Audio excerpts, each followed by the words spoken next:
दोस्तों कल हमने आपको दिए थे लगभग 35 से 40 क्वेश्चन जो कि 3 मार्च वाले पेपर के दृष्टि से बहुत ही इंपॉर्टेंट है। आज उन्हीं का पूरा सॉल्यूशन हम करेंगे। ये वीडियो आपको 70 में लगभग 65 नंबर फंसा के देगा भैया आपके 3 मार्च बायोलॉजी वाले पेपर में। 1 बाय 1 हम सॉल्यूशन करेंगे। कल के वीडियो में आपने देखा था केवल क्वेश्चन शेयर किए थे। अगर आप उन क्वेश्चन को तैयार कर लेते हो तो निश्चित रूप से आप 70 में 65 तो कम से कम फंसा ले जाओगे। सभी का सॉल्यूशन देख लेते हैं। जी हाँ, ये वो पीडीएफ था जिसमें लगभग हमने आपको 40 से 45 क्वेश्चन शेयर किए थे। अब इनका पूरा सॉल्यूशन, ये मात्र एक वीडियो ध्यान से समझ लोगे, पढ़ लोगे तो भाई आपने अभी तक अगर तैयारी ना भी की होगी तब भी आपके बहुत ही अच्छे नंबर आने वाले हैं। स्वागत है सभी का exams with MS YouTube channel पर। आप ये वीडियो कौन से शहर कौन से गांव से देख रहे हो, अपने शहर या प्यारे गांव का नाम कॉमेंट में जरूर लिखना। सबसे इंपॉर्टेंट, सबसे बड़ी क्लास विद पीडीएफ, इन सभी क्वेश्चन का सॉल्यूशन। भाई बस इतने क्वेश्चंस करके ले जाओ, आपका काम बन जाएगा। शुरुआत से लेकर एंड तक वीडियो को जरूर देखना। अपने गांव या शहर का नाम कमेंट में जरूर लिखना। तो चलो शुरू करते हैं। सबसे पहले हम 12th बायोलॉजी 3 मार्च के लिए most important questions with answer, ठीक है, विद आंसर। आप इनको समझना और अच्छे से इसको समझ के आप हर एक क्वेश्चन की थीम को समझना और उसी के अकॉर्डिंग आप अपना आंसर लिख रहे होंगे 3 मार्च को। तो चलो शुरू करते हैं। लगभग बायोलॉजी के 30 से 35 क्वेश्चन आप मान लो बहुत ज्यादा जाएंगे तो 40 क्वेश्चन 70 में 65 नंबर आपके मिल जाएंगे। चलो शुरू करते हैं। सबसे पहला क्वेश्चन बोर्ड एग्जामिनेशन 2025 के लिए। पहला क्वेश्चन, यहां पर फॉन्ट थोड़ा छोटा है, अगली स्लाइड में बड़ा है। सबसे पहला क्वेश्चन भैया पूछा जाता है भ्रूण कोश और भ्रूण पोष में अंतर लिखिए। तो भ्रूण कोश और भ्रूण पोष में आप अंतर इस तरह से स्टार्ट करेंगे। सबसे पहले आप स्टार्ट करेंगे यहां पर कुछ इस प्रकार से कि पौधों के संदर्भ में भ्रूण कोश और भ्रूण पोष दो अलग अलग संरचनाएं होती हैं। ठीक, उसके बाद क्या करेंगे कि भ्रूण कोश हेडिंग डालना। भ्रूण कोश एक ऐसी संरचना है जो भ्रूण को घेरती है। यह एक पतली परत होती है जो भ्रूण को सुरक्षित रखती है और उसे पोषण प्रदान करती है। यह आपने भ्रूण कोश की परिभाषा लिख दी। इसके बाद आप क्या करेंगे कि भ्रूण पोष हेडिंग डालेंगे। उसमें लिखेंगे कि भ्रूण पोष एक ऐसी संरचना है जो भ्रूण को पोषण प्रदान करती है। यह पोषक तत्वों से भरपूर संरचना होती है जो कि भ्रूण को विकसित होने में मदद करती है। बस फिर हेडिंग डाल देंगे आप, अंतर भ्रूण कोश और भ्रूण पोष में अंतर। सबसे पहले लिखेंगे भैया कार्य में क्या अंतर है। भ्रूण कोश का कार्य भ्रूण को सुरक्षित रखना है और उसे पोषण प्रदान करना है, जबकि भ्रूण पोष का कार्य भ्रूण को पोषण प्रदान करना। पोष से पोषण, ठीक है, कोश से सुरक्षित रखना है। तो कोश, भ्रूण कोश सुरक्षित रखता है भ्रूण को और भ्रूण पोष पोषित करता है भ्रूण को। संरचना भ्रूण कोश की, भ्रूण कोश एक पतली परत होती है जबकि भ्रूण पोष पोषक तत्वों से भरपूर संरचना होती है। अगला क्वेश्चन, स्थान भ्रूण कोश भ्रूण को घेरती है जबकि भ्रूण पोष भ्रूण के अंदर स्थित होती है। ये 3 मेन इंपॉर्टेंट अंतर भैया, मोस्ट इंपॉर्टेंट आएगा ही आएगा, ये क्वेश्चन आता है बार बार। इसके बाद अगला क्वेश्चन पूछा जाएगा कि भाई भ्रूण कोश क्या है, इसके प्रकारों का वर्णन करो। भ्रूण कोश क्या है, इसके प्रकारों का वर्णन करो। तो भ्रूण पोष को एंडोस्पर्म कहते हैं, ठीक है। एंडोस्पर्म क्या है कि एंडोस्पर्म के नाम से अगर पूछ दिया जाए तब भी आप परेशान मत होना। भ्रूण कोश क्या है, इसके प्रकारों का संक्षिप्त वर्णन कीजिए। तो भ्रूण पोष एंडोस्पर्म एक पोषक संरचना है जो विकासशील भ्रूण को पोषण प्रदान करती है। यह भ्रूण पोषी बीजों में पाया जाता है। जैसे मक्का, गेहूं, भ्रूण कोश। भ्रूण कोश कितने प्रकार के होते हैं? 3 प्रकार के होते हैं। बस हेडिंग भी याद रख लेंगे तो काम चल जाएगा। न्यूक्लियर भ्रूण कोश यानी केंद्रीय भ्रूण कोश।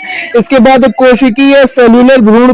तो एंडोस्पर्म प्रकार के होते हैं। केंद्रीय एंडोस्पर्म यानी केंद्रीय भ्रूण पोष। इसमें भ्रूण पोष केंद्रक स्वतंत्र रूप से विभाजित होता रहता है और विभाजन के साथ भित्तियों का निर्माण नहीं होता। ये नारियल यूफोर्बिया में पाया जाता है। नेक्स्ट है कोशिकीय सेलुलर एंडोस्पर्म यानी सेलुलर भ्रूण पोष। इसमें भ्रूण पोष केंद्रक के प्रत्येक विभाजन के बाद कोशिका भित्ति का निर्माण होता है। उदाहरण याद रखेंगे एडोक्सा, एक ही उदाहरण याद रख लो, काम चल जाएगा।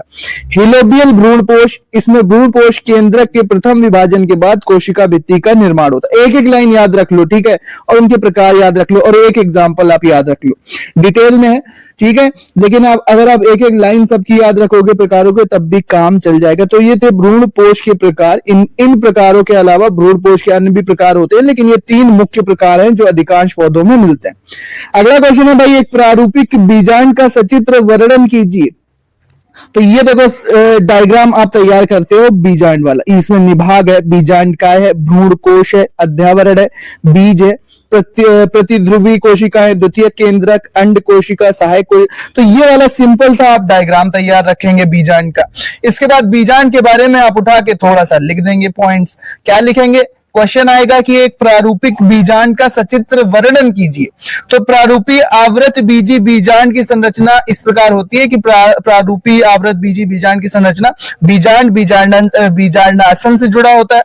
बीजांडासन से जुड़ने के लिए बीजांड व्रत यानी फनिकल होता है। बीजांड व्रत और बीजांड के बीच जुड़ने वाली जगह को हाइलम कहते हैं। बीजांड काय के साथ साथ जहां अध्यावरण जुड़े होते हैं उस स्थान को चैलेजा या निभाग कहते हैं।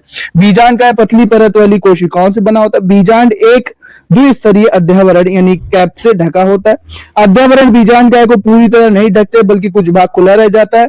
बीजांड द्वार के रूप में भ्रूण कोश पाया जाता है। ये सिंपल डायग्राम आप तैयार कर लोगे। आप इसी की हेल्प से ये कुछ 4 से 8 पॉइंट, ठीक है, 6 से 8 पॉइंट आप लिख दोगे, आपका काम चल जाएगा। ये डायग्राम अगर आपने बनाया होगा तो मस्त आपको पूरे नंबर मिलेंगे इस क्वेश्चन के लिए, जो पूछा जाता है कि प्रारूपिक बीजांड का सचित्र वर्णन करो। ये क्वेश्चन आता ही आता है। अगला क्वेश्चन भाई जो आपके पेपर में फंसने वाला है, लघु बीजाणु जनन, लघु बीजाणु धानी और लघु बीजाणु जनन का वर्णन करो। तो यहां पर आप हेडिंग डालेंगे लघु बीजाणु धानी और लघु बीजाणु जनन। आता कम है लेकिन कैसे हम लिख सकते हैं ज्यादा और कैसे अच्छा प्रेजेंट कर सकते हैं वो भी आप यहां पर समझते चलो। ये पूछा गया लघु बीजाणु धानी और लघु बीजाणु जनन। तो सबसे पहले आपको कुछ नहीं करना है, सबसे पहले क्या करना है आपको कि आपने हेडिंग डाल दी लघु बीजाणु धानी और लघु बीजाणु जनन, फिर आपने लघु बीजाणु धानी हेडिंग डाल दी, परिभाषा हेडिंग डाल दी। लघु बीजाणु धानी पुंकेसर के पराग कोश में विकसित होती है। अगला है विशेषताएं, इनमें कई हजार लघु बीजाणु और परागकण बनते हैं। कार्य क्या है? यह नर युग्मकोद्भिद होती है। इस तरह से कम याद करने में आपका काम चल जाएगा। विशेषता, इसमें बीजाणु जन ऊतक की हर कोशिका एक लघु बीजाणु बनाने में सक्षम होती है। एक तरह से रिवीजन है, अगर आपने टॉपिक पढ़ा है तो इस तरह से शॉर्ट में आप अपने पेपर में लिखोगे, लॉन्ग आप बहुत ज्यादा नहीं लिख सकते। लघु बीजाणु जनन क्या होता है? यहाँ पर परिभाषा आप लिखेंगे कि लघु बीजाणु जनन पराग मात्र कोशिका से अर्धसूत्री विभाजन के द्वारा लघु बीजाणुओं के बनने की प्रक्रिया है। भाई लघु बीजाणु जनन लघु बीजाणुओं के बनने की प्रक्रिया है। कहां पर होती है? ये पराग मात्र कोशिका में होती है। मियोसिस यानी अर्धसूत्री विभाजन के द्वारा होती है प्रक्रिया। इस दौरान पराग मात्र कोशिकाएं अर्धसूत्री विभाजन करती हैं। परिणाम, इसके फलस्वरूप 4 लघु बीजाणु प्राप्त होते हैं, यानी पराग मात्र कोशिका से 4 लघु बीजाणु प्राप्त होंगे। ये चीज आपको पता रहनी चाहिए। व्यवस्था क्या है? ये लघु बीजाणु पास बीजाणु चतुष्कों में व्यवस्थित होते हैं। लघु बीजाणु जनन के बाद ये लघु बीजाणु परागकण स्फुटन से मुक्त हो जाते हैं। कुछ इस तरह से ये डायग्राम होगा एक। अगर आप इसको बना दोगे, अगर आप कंप्लीट अच्छे से ना भी बना पाओ लेकिन आप इसके आसपास बना दोगे तो भी काम चल जाएगा। ये लघु बीजाणु जनन का मोस्ट इंपॉर्टेंट वाला डायग्राम है। ये जरूर भैया आता है क्वेश्चन, लघु बीजाणु धानी क्या है और लघु बीजाणु जनन क्या है। 3 नंबर में तो क्वेश्चन ये आएगा ही आएगा। अगला क्वेश्चन लेते हैं भाई, गुरु बीजाणु जनन तथा बीजांड के परिवर्धन को समझे। बीजांड का आप एक चित्र वो वाला तैयार करेंगे जो ऊपर अभी हमने आपको दिखाया था। गुरु बीजाणु जनन की परिभाषा आप लिखेंगे कि गुरु बीजाणु जनन बीजांड का परिवर्धन 2 महत्वपूर्ण प्रक्रियाएं हैं जो पौधों में प्रजनन में महत्वपूर्ण भूमिका निभाती हैं। ठीक है, इसके बाद आप लिखेंगे कि यहां इन दोनों प्रक्रियाओं को समझाया गया। तो पहले हेडिंग डाल देंगे गुरु बीजाणु जनन। ठीक है, यहाँ पर हेडिंग डालेंगे गुरु बीजाणु जनन। इसमें आप लिखेंगे परिभाषा, गुरु बीजाणु जनन एक प्रक्रिया है जिसमें गुरु बीजाणु यानी मेगा स्पोर्स बनते हैं। इसके बाद आप लिखेंगे यह प्रक्रिया बीजांड यानी मेगा स्पोरेंजियम में होती है। इसके बाद गुरु बीजाणु जनन में बीजांड की कोशिका अर्धसूत्री विभाजन की प्रक्रिया से गुजरती है। परिणाम, इस प्रक्रिया के परिणाम स्वरूप 4 गुरु बीजाणु बनते हैं जिनमें से एक ही विकसित होकर बीजांड बनाता है। 4 गुरु बीजाणु बनते हैं लेकिन विकसित एक ही होता है और वो बीजांड के रूप में परिवर्तित होता है। बीजांड का परिवर्धन एक ऐसी प्रक्रिया है जिसमें बीजांड विकसित होता है। ठीक है, बीजांड को मेगा स्पोरेंजियम भी कहते हैं। यह प्रक्रिया बीजांड में होती है। आप यहां पर लिखेंगे इनको आप एक साथ एक पैराग्राफ के रूप में लिख सकते हैं, लेकिन समझाने के लिए और याद करने में आसानी के लिए इसलिए मैंने तोड़ तोड़ के आपके लिए बड़ी मेहनत से पीडीएफ बनाया है। इसलिए चैनल को सब्सक्राइब करके वीडियो शेयर कर देना और प्यारा सा कमेंट जरूर लिखना। यह बीजांड बनाता है। इस प्रक्रिया के परिणाम स्वरूप बीजांड विकसित होता है। इसमें बीज कोश, सैक और बीज का निर्माण होता है।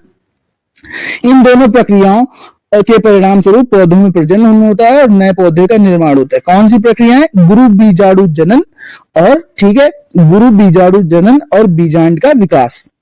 अब परागण का क्वेश्चन किसको, सभी को पता है कि परागण का क्वेश्चन फंसेगा ही फंसेगा। परागण की परिभाषा, परागण के प्रकार, परागण से लाभ और हानियां। तो सबसे पहले आप परागण लिखेंगे कि परागण एक महत्वपूर्ण प्रक्रिया है जो पौधों में प्रजनन में मदद करती है। यह परागण, परागण के प्रकार, परागण के लाभ और हानियों के बारे में समझाया गया। सबसे पहले आप हेडिंग डालेंगे परागण, यानी इसकी परिभाषा आप लिखेंगे। यहां पर आप लिखेंगे कि परागण एक प्रक्रिया है जिसमें पौधों के पुंकेसर से परागकण यानी पॉलन को स्त्री केसर तक पहुंचाया जाता है। यह प्रक्रिया पौधों के प्रजनन के लिए आवश्यक है क्योंकि यह पौधों को अपनी प्रजाति बनाए रखने में मदद करती है। परागण के प्रकार फिर आप हेडिंग डालेंगे। परागण के कई प्रकार हो सकते हैं, इनमें प्रमुख हैं जैसे स्वपरागण, जब एक पौधे के पुंकेसर से परागकण उसी पौधे के स्त्री केसर तक पहुंचते हैं तो उसे स्वपरागण कहते हैं। अगला है आपका परपरागण, जब एक पौधे के पुंकेसर परागकण दूसरे पौधे के स्त्री केसर तक पहुंचते हैं तो इसे परपरागण कहते हैं। इसके अलावा कीट परागण, जब कीट जैसे मधुमक्खियां, तितलियां पौधे पुंकेसर से परागकण को स्त्री केसर तक पहुंचाते हैं, किसी कीट द्वारा पहुंचता है तो उसे कीट परागण कहते हैं। वायु परागण, जब पुंकेसर से परागकण स्त्री केसर तक हवा के माध्यम से पहुंचते हैं तो इसे वायु परागण। और जल परागण, जब पानी द्वारा पौधे के पुंकेसर से परागकण स्त्री केसर तक पहुंचते हैं तो इसे जल परागण कहते हैं। जल परागण साल्विया में पाया जाता है। कीट परागण किसमें पाया जाता है? कमेंट करके बताना मत भूलना। परागण से भाई लाभ क्या क्या आपको मिलेंगे, परागण से क्या क्या लाभ है, तो आप यहां पर देखेंगे परागण से लाभ। इसको एक बार सेट कर लेते हैं। हाँ, परागण से कई लाभ होते हैं। मुख्य लाभ क्या है भाई? प्रजनन में हेल्प करता है। परागण पौधों के प्रजनन के लिए अति आवश्यक है क्योंकि यह पौधों में अपनी जाति को बनाए रखने में मदद करता है। विविधता, परागण पौधों में विविधता को बढ़ावा देता है क्योंकि यह पौधों को अपने जीन पूल बढ़ाने में मदद करता है। उत्पादन, परागण पौधों के उत्पादन को बढ़ावा देती है क्योंकि यह पौधों को अधिक बीज और फल उत्पन्न करने में मदद करता है। परागण से कुछ हानियां भी हो सकती हैं जैसे कि एलर्जी, परागकणों से एलर्जी नामक रोग भी हो जाता है। परागण से कुछ लोगों को एलर्जी हो सकती है जैसे हे फीवर। प्रदूषण, परागकण से यानी जो पराग निकलते हैं, जो पॉलन निकलते हैं, उससे वायु प्रदूषण हो सकता है क्योंकि परागकण वायु में मिल सकते हैं। कीट प्रबंधन, परागकण से कीट प्रबंधन में समस्याएं हो सकती हैं क्योंकि परागकण कीटों को आकर्षित कर सकते हैं।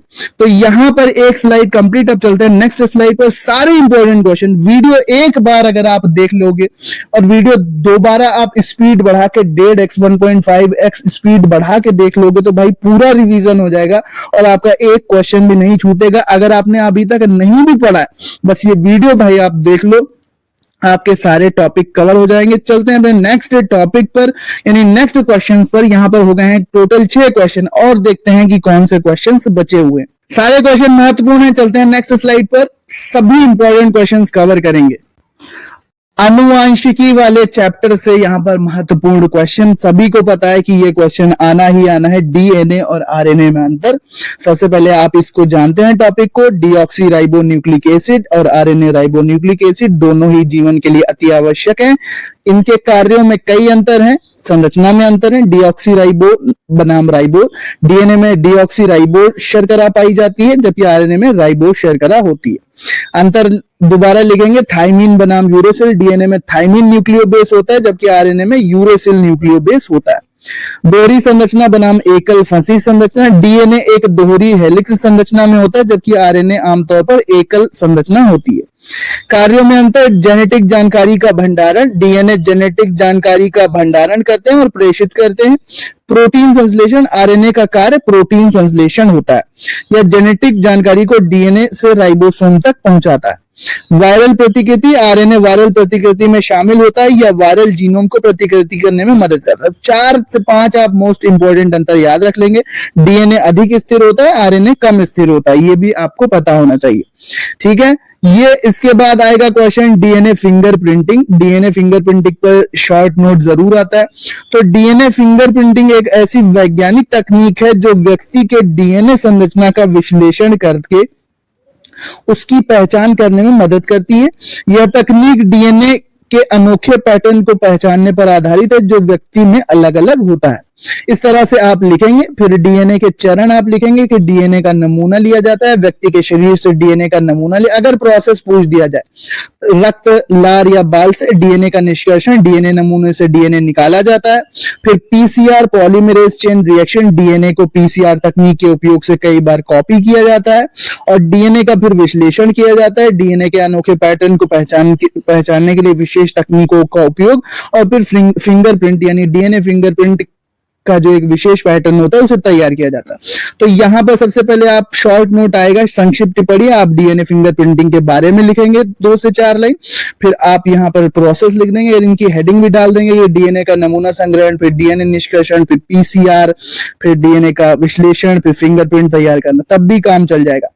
उपयोग क्या है डीएनए फिंगरप्रिंटिंग के? अगर सीधे पूछ दिया जाए कि उपयोग बताओ तो अपराध जांच, अपराध की जांच में डीएनए फिंगरप्रिंटिंग का उपयोग करके अपराधी की पहचान की जा सकती है। पितृत्व जांच, पितृत्व जांच यानी पिता की पहचान के लिए डीएनए फिंगरप्रिंटिंग का उपयोग करके बच्चे के पिता की पहचान की जाती है। वंशावली की जांच, वंशावली जांच में डीएनए फिंगरप्रिंटिंग का उपयोग करके व्यक्ति के पूर्वजों की पहचान की जाती है। तो डीएनए फिंगरप्रिंटिंग एक शक्तिशाली और सटीक तकनीक है जो व्यक्ति को पहचानने में मदद करती है। अगला क्वेश्चन मानव genome project, human genome project.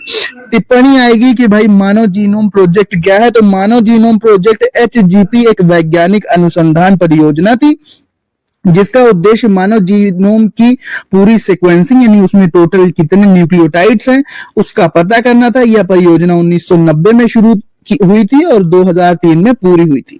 उद्देश्य क्या थे भाई? मानव जीनोम की सीक्वेंसिंग, जीनों की पहचान करना। आप बाकी चीजें पढ़ लेंगे, मैं आपको पूरा पीडीएफ देने वाला हूं। कहां देने वाला हूं? 2000 लाइक जल्द से जल्द आप कंप्लीट कर दो, मैं तुरंत आपको इसका फुल पीडीएफ देने वाला हूं। ठीक है, वीडियो को लाइक शेयर जरूर करना। इसके बाद मानव जीनोम प्रोजेक्ट के परिणाम, मानव जीनोम की सीक्वेंसिंग, जीनों की पहचान हुई, जीनों की जानकारी संग्रहण हुई। अनुप्रयोग क्या थे भाई? चिकित्सा अनुसंधान में इसका उपयोग किया गया, जेनेटिक विकारों का अध्ययन करने के लिए इसका किया गया था, व्यक्तिगत चिकित्सा। इसके बाद निष्कर्ष क्या निकले भाई? मानव जीनोम प्रोजेक्ट एक जटिल प्रोजेक्ट था। इसमें कई जीन हैं जो विभिन्न कार्यों को नियंत्रित करते हैं। जीनोमिक विविधता, मानव जीनोम में विविधता बहुत अधिक है जो व्यक्तिगत विविधता को दर्शाती है। इसके बाद जीनोमिक अनुसंधान की संभावनाएं, मानव जीनोम प्रोजेक्ट के परिणामों ने जीनोम अनुसंधान की संभावनाओं को बढ़ाया। इसके बाद डीएनए की वाटसन और क्रिक की संरचना, ये जो डबल हेलिक्स की संरचना होती है इस तरह से, वो आप जानते हैं न्यूक्लियोटाइड्स होता है, ये 20 एंगस्ट्रॉम होता है। बाकी यहाँ पर 2 हेलिक्स के बीच में 34 एंगस्ट्रॉम का गैप होता है, 2 न्यूक्लियोटाइड के बीच 3.1 एंगस्ट्रॉम का गैप होता है। ठीक है, न्यूक्लियोटाइड इस तरह से हाइड्रोजन बॉन्ड द्वारा आपस में जुड़े होते हैं। ये वाटसन और क्रिक की संरचना आप जानते हैं। यहां से आप वाटसन और क्रिक की संरचना को विस्तार से समझाएंगे, ये क्वेश्चन आ जाता है। तो ये क्वेश्चन बहुत इंपॉर्टेंट है। आप लिखेंगे कि वाटसन और क्रिक की द्विकुंडलिनी संरचना डीएनए यानी डीऑक्सीराइबो न्यूक्लिक एसिड की संरचना को समझने के लिए एक महत्वपूर्ण मॉडल है। यह मॉडल 1953 में जेम्स वाटसन और फ्रांसिस क्रिक द्वारा प्रस्तुत किया गया था। द्विकुंडलिनी की विशेषताएं आप हेडिंग डालेंगे। 2 कुंडलियां हैं डीएनए की संरचना में, 2 कुंडलियां होती हैं जो एक दूसरे के चारों ओर घूमती हैं। फिर आप न्यूक्लियोटाइड हेडिंग डालेंगे। प्रत्येक कुंडलिनी में न्यूक्लियोटाइड नामक इकाइयां होती हैं जो एक दूसरे से जुड़ी होती हैं। फास्फेट और शुगर, न्यूक्लियोटाइड्स में फास्फेट और शुगर समूह होते हैं जो एक दूसरे से जुड़े होते हैं। फिर न्यूक्लियोबेस, न्यूक्लियोटाइड्स में न्यूक्लियोबेस नामक इकाइयां होती हैं जो जेनेटिक जानकारी को संग्रहित करती हैं। और हाइड्रोजन बॉन्ड, 2 कुंडलिनियों के बीच हाइड्रोजन बॉन्ड होते हैं, जैसे ए और टी के बीच 2 हाइड्रोजन बॉन्ड और जी और सी के बीच 3 हाइड्रोजन बॉन्ड उपस्थित होते हैं। द्विकुंडलिनी संरचना, डबल हेलिक्स संरचना के लाभ क्या है? जेनेटिक जानकारियों का संग्रहण। द्विकुंडलिनी संरचना जेनेटिक जानकारी को संग्रहित करने में मदद करती है। डीएनए की प्रतिकृति यानी डबल हेलिक्स संरचना डीएनए की रेप्लिकेशन में मदद करती है। प्रोटीन संश्लेषण में भी डबल हेलिक्स मॉडल मदद करता है। द्विकुंडलिनी का महत्व क्या है भाई? जीवन की उत्पत्ति को समझने में मदद करती है। द्विकुंडलिनी संरचना जेनेटिक्स को समझने में मदद करती है और आणविक जीव विज्ञान को समझने में मदद करती है। वॉटसन और क्रिक द्वारा दी गई डबल हेलिक्स डीएनए संरचना को समझने के लिए एक महत्वपूर्ण मॉडल है। यह मॉडल जीवन की उत्पत्ति, जेनेटिक्स और आणविक जीव विज्ञान को समझने में मदद करता है। और ये वाला आप एक डायग्राम आप वॉटसन और क्रिक वाला डबल हेलिक्स वाला याद रखेंगे, ठीक है, ये आपको आता है। कार्य के आधार पर आरएनए कितने प्रकार के होते हैं, वर्णन कीजिए। यह क्वेश्चन आता है कि कार्य के आधार पर आरएनए कितने प्रकार के होते हैं। तो आरएनए यानी राइबोन्यूक्लिक एसिड एक महत्वपूर्ण आणविक पदार्थ है जो जीवन के विभिन्न प्रक्रियाओं में शामिल होता है। कार्य के आधार पर आरएनए मुख्य 3 प्रकार के होते हैं, जैसे कि सबसे पहले आएगा मैसेंजर आरएनए यानी एमआरएनए। ये क्वेश्चन आता है। मैसेंजर आरएनए जेनेटिक जानकारी को डीएनए से राइबोसोम तक पहुंचाता है जहां प्रोटीन संश्लेषण होता है। आप इतना भी लिख देंगे काम चल जाएगा। अगला है ribosomal RNA. Ribosomal RNA ribosome का मुख्य घटक है जो प्रोटीन संश्लेषण में शामिल होता है। यह आरएनए राइबोसोम की संरचना और कार्य में महत्वपूर्ण भूमिका निभाता है। फिर आता है transfer RNA. Transfer RNA amino acid को राइबोसोम तक पहुंचाता है जहां वे प्रोटीन श्रृंखला में शामिल होते हैं और आरएनए प्रोटीन संश्लेषण में महत्वपूर्ण भूमिका निभाता है। तो आप याद रखेंगे मैसेंजर आरएनए, ठीक है। बहुविकल्पी में पूछ दिया जाए कि कितने प्रकार के आरएनए होते हैं, तो 3 प्रकार के आरएनए होते हैं मुख्य, ठीक है, और भी होते हैं लेकिन 3 प्रकार के। सबसे पहले मैसेंजर आएगा, फिर आएगा राइबोसोमल और फिर आएगा ट्रांसफर आरएनए। ये 3 आरएनए 2-2 लाइन हर के बारे में आपको लिखनी है, सभी के बारे में लिखनी। अनुलेखन पर टिप्पणी लिखेंगे या ट्रांसक्रिप्शन करके पूछ दिया जाए तब भी आप लिखेंगे। अनुलेखन की परिभाषा सबसे पहले आप देंगे कि अनुलेखन क्या है। आप लिखेंगे कि अनुलेखन एक ऐसी जैविक प्रक्रिया जिसमें डीएनए से आरएनए बनाया जाता है। यानी जब भी डीएनए से आरएनए हमारे शरीर में या किसी भी जीव जंतु के शरीर में संश्लेषित होता है तो उसे अनुलेखन कहते हैं। यह प्रक्रिया जेनेटिक जानकारी को डीएनए से आरएनए में स्थानांतरित करने के लिए आवश्यक है। जाहिर सी बात है कि डीएनए से आरएनए जब बनता है तो डीएनए की आनुवांशिक सूचना आरएनए तक पहुंचाई जाती है। इसी को हम अनुलेखन कहते हैं। अनुलेखन की प्रक्रिया निम्न चरणों में होती है। यह प्रक्रिया याद रहे ना रहे लेकिन मेन हेडिंग डीएनए का अनुलेखन, आरएनए पॉलीमरेज, आरएनए का संश्लेषण, आरएनए का प्रसंस्करण, इस तरह से आप लिख सकते हैं। अनुलेखन के प्रकार प्रत्यक्ष अनुलेखन और अप्रत्यक्ष अनुलेखन। इसके बाद अनुलेखन का महत्व, ये इंपॉर्टेंट है। अनुलेखन की परिभाषा याद कर लेना और महत्व याद कर लेना। शॉर्ट नोट में इतना लिख दोगे काम चल जाएगा, पूरे नंबर मिलेंगे। अनुलेखन जीवन के विभिन्न प्रक्रियाओं में महत्वपूर्ण भूमिका निभाता है जिसमें शामिल है प्रोटीन का संश्लेषण, जीन की अभिव्यक्ति और सेलुलर प्रक्रियाएं। इस तरह से आप इसको लिखेंगे। जेनेटिक कोड क्या है, तो यहां पर आप कहेंगे जेनेटिक कोड एक जैविक कोड है जो जेनेटिक जानकारी को डीएनए से प्रोटीन में अनुवाद के लिए उपयोग किया जाता है। इसकी मुख्य विशेषताएं क्या है, जेनेटिक कोड की विशेषताएं क्या है। न्यूक्लियोटाइड की श्रृंखला, जेनेटिक कोड में न्यूक्लियोटाइड की एक श्रृंखला होती है, उससे बना होता है। ट्रिपलेट कोड, जेनेटिक कोड में न्यूक्लियोटाइड्स के समूह को ट्रिपलेट कहा जाता है जो 3 न्यूक्लियोटाइड से बने होते हैं, जैसे AUG आपने देखा होगा प्रारंभन जेनेटिक कोड। इसके बाद निर्दिष्टता होती है इनमें और अनुवाद, यानी जेनेटिक कोड का अनुवाद राइबोसोम में होता है। सार्वभौमिकता, यानी जेनेटिक कोड लगभग सभी जीवों में समान होता है। तो ये मेन हेडिंग्स और इनका मतलब आप समझ लोगे, काम बन जाएगा। जेनेटिक कोड पर शॉर्ट नोट आता ही आता है बच्चों, इसको तैयार आप करेंगे। जेनेटिक कोड क्या है, इसकी मुख्य विशेषताएं। सबसे पहले आप जेनेटिक कोड के बारे में लिखेंगे और फिर नीचे आप 2 से 3 विशेषताएं लिख दोगे, काम चल जाएगा। डाउन सिंड्रोम पर शॉर्ट नोट लिखिए। तो डाउन सिंड्रोम क्या है, एक जेनेटिक विकार है। यहां पर आप लिखेंगे कि डाउन सिंड्रोम एक जेनेटिक विकार है जो 21वें क्रोमोसोम में एक अतिरिक्त क्रोमोसोम आ जाने के कारण होता है। यह विकार बच्चे के शारीरिक और मानसिक विकास को प्रभावित करता है। लक्षण क्या है डाउन सिंड्रोम के, शारीरिक लक्षण। डाउन सिंड्रोम वाले बच्चे में शारीरिक लक्षण जैसे छोटी नाक, बड़ी जीभ और मोटे हाथ पैर होते हैं। इसके बाद मानसिक लक्षण क्या होते हैं कि डाउन सिंड्रोम वाले बच्चे में मानसिक लक्षण जैसे बौद्धिक अक्षमता, सीखने में कठिनाई और भाषा की समस्या होती है। व्यवहारिक लक्षण, डाउन सिंड्रोम वाले बच्चों में व्यवहारिक लक्षण जैसे चिड़चिड़ापन, आक्रामकता और सामाजिक समस्याएं होती हैं। डाउन सिंड्रोम के कारण क्या है? क्रोमोसोम यानी 21वें क्रोमोसोम में एक अतिरिक्त क्रोमोसोम आ जाता है। डाउन सिंड्रोम का मुख्य कारण क्रोमोसोम 21 की अतिरिक्त प्रति है। Genetic mutation, down syndrome genetic mutation के कारण भी हो सकता है। उपचार क्या है भाई? इसका कोई उपचार नहीं होता है, विशेष शिक्षा की आवश्यकता होती है। डाउन सिंड्रोम वाले बच्चों को विशेष शिक्षा की आवश्यकता होती है। व्यवसायिक चिकित्सा, डाउन सिंड्रोम वाले बच्चों को व्यवसायिक चिकित्सा की आवश्यकता होती है। समर्थन और प्रोत्साहन, डाउन सिंड्रोम वाले बच्चों को समर्थन और प्रोत्साहन की आवश्यकता होती है। जीन रूप और दृश्य रूप यानी जीनोटाइप और फिनोटाइप पर शॉर्ट नोट आता है। तो जीन रूप और दृश्य रूप जीव विज्ञान में दो महत्वपूर्ण अवधारणाएं हैं। जीन और उनके प्रभावों को समझने में मदद करती हैं। जीनोटाइप या जीन रूप एक जीव के जीन की कुल संख्या और उसमें विभिन्न रूपों को दर्शाता है, उनके विभिन्न रूपों को दर्शाता है। यह जीव के आनुवंशिक बनावट को दर्शाता है और यह निर्धारित करता है कि जीव को कौन से गुण मिलेंगे। फिनोटाइप दृश्य रूप यानी फिनोटाइप एक जीव के जीन रूप के आधार पर विकसित होने वाले गुणों और विशेषताओं को दर्शाता है। यह जीव के बाहरी और आंतरिक विशेषताओं को दर्शाता है, जैसे रंग, आकार और व्यवहार। इस तरह से आप बनाते हुए चले जाएंगे। अगर आपको थीम पता है, थोड़ा मतलब पता है, तो आप बना के भी लिख दोगे थोड़ा, तब भी चलेगा। लेकिन मेन एग्जैक्ट मीनिंग जो होती है किसी भी चीज की 2 से 3 लाइन की, वो आपको करेक्टली आना चाहिए। सबसे पहले आपको परिभाषा लिखनी है। भाई संबंध क्या है जीन और दृश्य रूप में? तो जीन रूप और दृश्य रूप के बीच महत्वपूर्ण संबंध है। जीन रूप जीवों की आनुवंशिक बनावट को दर्शाता है, जबकि दृश्य रूप जीन रूप के आधार पर विकसित होने वाले गुणों और विशेषताओं को दर्शाता है। जीन रूप दृश्य रूप को निर्धारित करता है, लेकिन दृश्य रूप जीन रूप को प्रभावित नहीं करता। ठीक है, उदाहरण भी आप समझ सकते हैं कि उदाहरण के रूप में मान लें कि एक पौधे का जीन रूप कैपिटल RR है या RR हो सकता है, जहां R लाल रंग का जीन है और R सफेद रंग का जीन है, स्मॉल r। यदि पौधे का जीन रूप RR है तो इसका दृश्य रूप लाल रंग का होगा। यदि पौधे का जीन रूप कैपिटल और स्मॉल r है तो इसका दृश्य रूप लाल रंग का हो सकता है या सफेद रंग का हो सकता है। यह जीन के प्रभाव पर निर्भर करता है। प्रभाविता का नियम, क्रॉसिंग ओवर पर टिप्पणी लिखो। मोस्ट इंपॉर्टेंट क्वेश्चन आना ही आना है क्रॉसिंग ओवर पर। तो क्रॉसिंग ओवर एक जेनेटिक प्रक्रिया है, आप लिखेंगे बच्चों, आप लिखेंगे क्रॉसिंग ओवर एक जेनेटिक प्रक्रिया है। 2 क्रोमोसोम के बीच जेनेटिक सामग्री का आदान प्रदान होता है।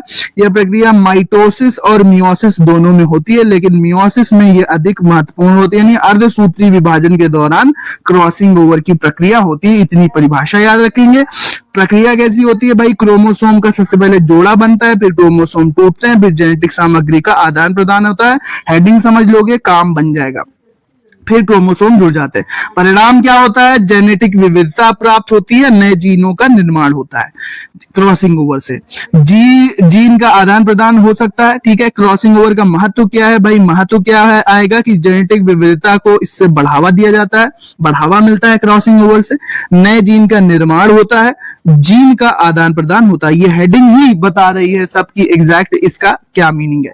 सप्रभाविता को समझाइए, को डोमिनेंस पर नोट आएगा। सप्रभाविता एक जेनेटिक सिद्धांत है जो बताता है कि एक जीन के प्रभाव को दूसरे जीन द्वारा प्रभावित किया जा सकता है।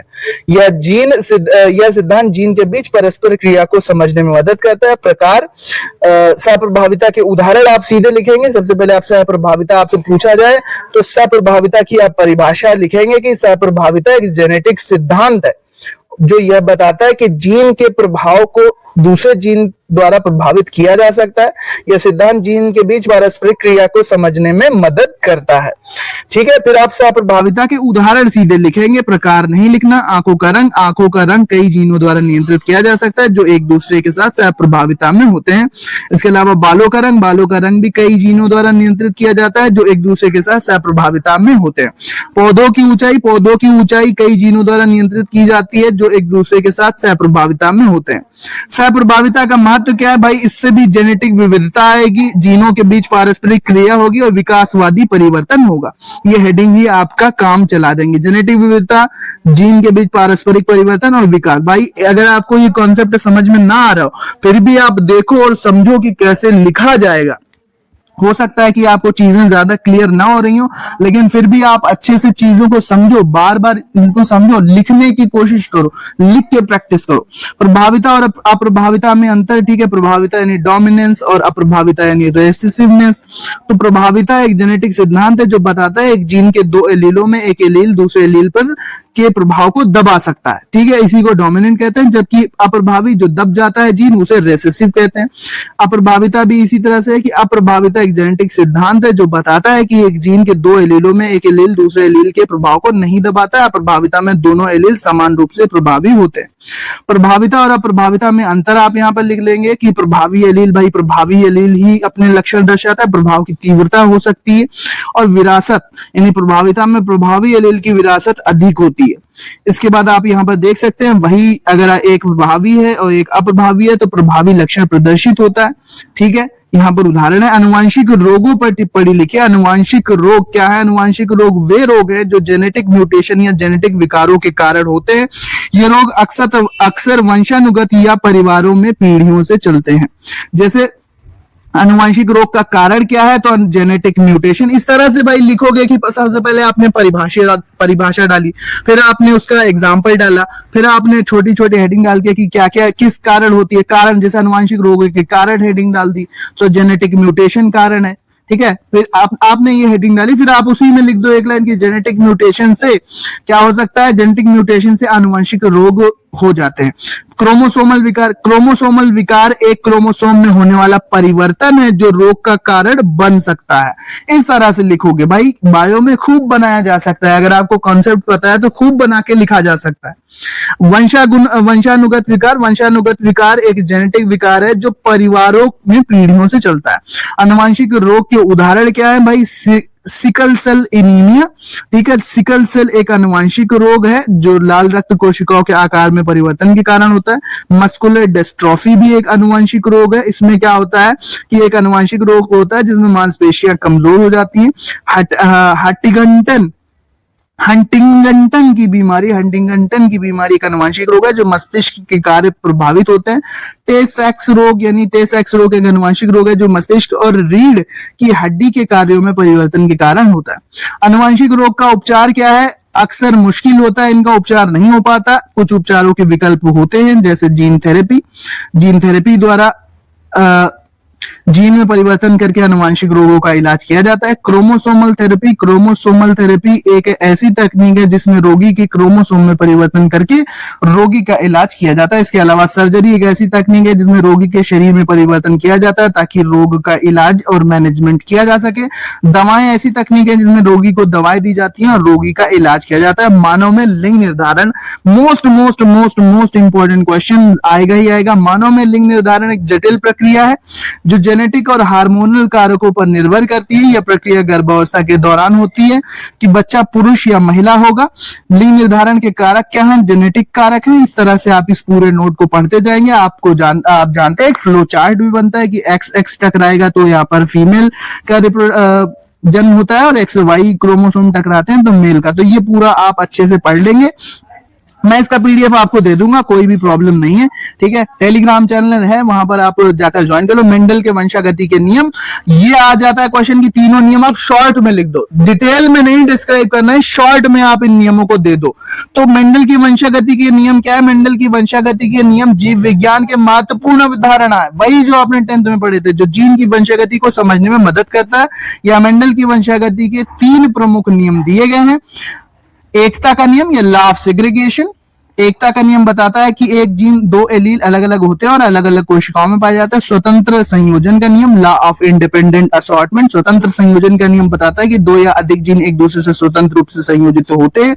और प्रभाविता का नियम, लॉ ऑफ डोमिनेंस, यानी कि प्रभाविता का नियम बताता है कि एक जीन के 2 एलील में से एक एलील दूसरे एलील के प्रभाव को दबा सकता है। इन नियमों को समझने से हम जीन की वंशागति को बेहतर ढंग से समझ सकते हैं। जीव विज्ञान की विभिन्न अवधारणाओं को समझने में मदद मिलती है। लिंग संलग्न लक्षणों से आप क्या समझते हैं? सबसे पहले आप परिभाषा लिखेंगे। लिंग संलग्न लक्षण वे लक्षण है जो विशिष्ट लिंग से जुड़े होते हैं। भाई ये आप पीडीएफ देख रहे हैं, अच्छे से इनको समझ लो। इसी तरह से लिखा जाएगा आपके पेपर में, इसी तरह से आप लिखते चले जाओगे। लिंग संलग्न लक्षण वे लक्षण है जो एक विशिष्ट लिंग से जुड़े होते हैं और जेनेटिक रूप से निर्धारित होते हैं। ये लक्षण लिंग क्रोमोसोम पर स्थित जीनों द्वारा नियंत्रित होते हैं। लिंग संलग्न लक्षणों के उदाहरण क्या है भाई? रंग दृष्टि हो गया, हीमोफीलिया हो गया, इन सब के बारे में आप थोड़े थोड़े दो लाइनें पढ़ते चले जाएंगे। डचन का मांसपेशी रोग यह है। फिर डीएनए लाइगेज क्या है? बायोटेक्नोलॉजी तरफ पहुंच रहे हैं तो डीएनए लाइगेज पर टिप्पणी आ जाती है।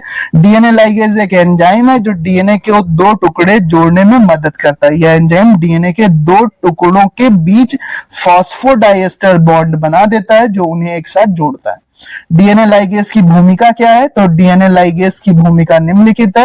ये डीएनए की मरम्मत करता है, डीएनए के रेप्लिकेशन में भाग लेता है, जेनेटिक इंजीनियरिंग में इसका महत्व है। ठीक है, इसके बाद महत्व भी आप देख सकते हैं। डीएनए की मरम्मत हो गई, डीएनए की प्रतिकृति और DNA genetic engineering. PCR most important question, PCR पे क्वेश्चन आना ही आना है। पीसीआर यानी पॉलीमरेज चेन रिएक्शन एक प्रयोगशाला तकनीक है जिसका उपयोग डीएनए के विशिष्ट अनुक्रम यानी डीएनए के विशिष्ट सीक्वेंस को बढ़ाने और विश्लेषण करने के लिए किया जाता है। तो पीसीआर एक ऐसी प्रयोगशाला विधि है। पॉलीमरेज चेन रिएक्शन, पॉलीमरेज श्रृंखला अभिक्रिया भी इसको कहते हैं। अगर हिंदी में भी पूछ दिया जाए तो भी याद रखना कि पॉलीमरेज श्रृंखला अभिक्रिया एक ऐसी प्रयोगशाला तकनीक है जिसका उपयोग विशिष्ट डीएनए के विशिष्ट अनुक्रमों को बढ़ाने और विश्लेषण करने में किया जाता है। यह तकनीक डीएनए की एक छोटी मात्रा से शुरू करके कई प्रति बनाने में सक्षम है जिसमें डीएनए के विश्लेषण और अनुसंधान में मदद मिलती है। प्रक्रिया क्या होती है? प्रक्रिया की हेडिंग तैयार कर लो, काम बन जाएगा। डीएनए का सबसे पहले निष्कर्षण होता है, फिर इसके बाद प्राइमर का चयन होता है, फिर डीएनए का डीनेचुरेशन यानी विकृतीकरण कराया जाता है, फिर इनका प्राइमर का बंधन कराया जाता है, फिर डीएनए का विस्तार होता है और फिर डीएनए का विश्लेषण होता है। ये है, एक एक लाइन आप लिखते जाओगे। पीसीआर के अनुप्रयोग, पॉलीमरेज श्रृंखला अभिक्रिया के अनुप्रयोग। अगर डायरेक्ट पूछ दिया जाए कि पीसीआर श्रृंखला अभिक्रिया के अनुप्रयोग बताओ तो आप बता देंगे कि कुछ अनुप्रयोग निम्नलिखित है कि डीएनए का विश्लेषण, पीसीआर का उपयोग करके डीएनए का विश्लेषण किया जाता है जिससे डीएनए के विशिष्ट अनुक्रमों की पहचान की जा सकती है। इसके बाद जेनेटिक विकारों का निदान, पीसीआर का उपयोग करके जेनेटिक विकारों के निदान में मदद होती है जिससे विकारों के कारणों की पहचान की जाती है। और फॉरेंसिक साइंस में इसका उपयोग होता है। पीसीआर यानी पॉलीमरेज श्रृंखला अभिक्रिया, पॉलीमरेज चेन रिएक्शन का उपयोग फॉरेंसिक विज्ञान में किया जाता है जिससे अपराधों के मामलों में डीएनए विश्लेषण से अपराधियों की पहचान की जाती है। और जेनेटिक इंजीनियरिंग, पीसीआर का उपयोग करके जेनेटिक इंजीनियरिंग में प्रयोग किया जाता है जिससे नए जीन का निर्माण और जीव की विशेषताएं बदलने में मदद होती है। तो ये पीडीएफ मैं आपको टेलीग्राम पर दूंगा। ये हो गया पार्ट 1, 25 क्वेश्चन, लगभग 25 क्वेश्चन और होंगे, आपका काम बन जाएगा। ये वीडियो ज्यादा लंबा होगा तो फिर इसको अपलोड करने में प्रॉब्लम होगी, इसलिए ये पार्ट 1 हो गया। पार्ट 2 भी देख लेना, मैं जल्दी डालने वाला हूं पार्ट 2। ये पीडीएफ टेलीग्राम चैनल पर है, इसको तैयार कर लोगे भाई। ये मोस्ट इंपॉर्टेंट क्वेश्चन है, ये फंसते हैं, आते ही आते हैं। तो उम्मीद करते हैं वीडियो पसंद आई होगी। पार्ट 2 के लिए थोड़ा वेट करो, जल्दी से मैं बना के उसको भी अपलोड करने वाला हूं। सो मिलते हैं अपने नेक्स्ट वीडियो में। पीडीएफ टेलीग्राम चैनल पर लाइक कर दो, शेयर कर दो। आप ये वीडियो कौन से जिले से देख रहे हो, अपने प्यारे जिले का कमेंट, प्यारे जिले का नाम जरूर लिखना। So wait for part 2। Stay tune. 3 मार्च बायोलॉजी क्वेश्चन, मोस्ट इंपॉर्टेंट।